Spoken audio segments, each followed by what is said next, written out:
News Pattikonda నియోజకవర్గంలో TDP అభ్యర్థి K E Shyam Babu ప్రచారంలో దూసుకుపోతున్నారు. పత్తికొండ మండలంలో ఎన్నికల ప్రచారం నిర్వహించిన ఆయన సైకిల్ గుర్తుకు ఓటు వేయాలని అభ్యర్థించారు.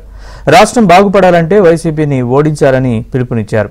5 ఏళ్ల వైసీపీ పాలనలో పంచాయతీ వ్యవస్థను సర్వనాశనం చేశారని మండిపడ్డారు. రాష్ట్రం అభివృద్ధి చెందాలంటే కూటమి ప్రభుత్వం అధికారంలోకి రావాల్సిన అవసరం ఉందన్నారు.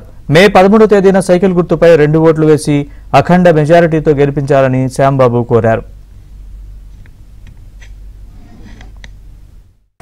పోయినసారి మనము డిప్యూటీ సీఎం గా ఉన్నప్పుడు అంటే 2014 to 19 మనం రాంపురం మన కొట్టాలకి మనము పుచ్చకాయల మాడ నుంచి ఒక రోడ్ మనము వేయడం జరిగింది. అంటే దానికి శాంక్షన్ చేయించుకొని జియో తీసుకొని దాని నిధులు అన్ని కూడా మనము సెట్ చేసుకున్నాం.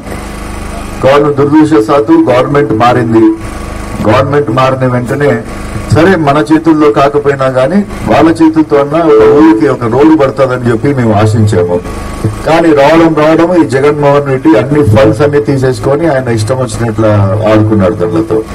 మరి అప్పుడు నుంచి ఇప్పుడు దాకా అంటే 19 నుంచి 24 దాకా నాకు మన ఊర్లో ఏం జరిగిందో వాళ్ళు ఏమన్నా హామీ ఇచ్చినారా, హామీ నెరవేర్చినారా, అట్లాంటిదన్నా కూడా ఏమన్నా జరిగిందంటే అది కూడా మరి ఈ జగన్మోహన్ రెడ్డి బయటికి వస్తే 4 చెట్లు నరుక్కుంటూ పోతాడు తప్ప ఆయన ఏమి చేసినది ఇక్కడ ఏం లేదు. ఉన్న చెట్లు కష్టపడి మనం పెంచుతాము.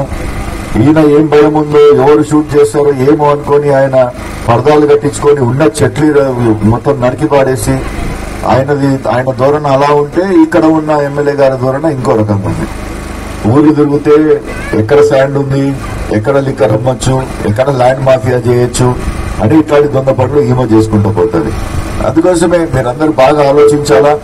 రాబోయే కాలం 100% చంద్రబాబు నాయుడు గారే గవర్నమెంట్ ఫామ్ చేస్తున్నారు. దాంట్లో భాగంగా మన పత్తికొండ కూడా ఉంటుందని చెప్పి ఈరోజు సభాపతిగా చెప్తారు.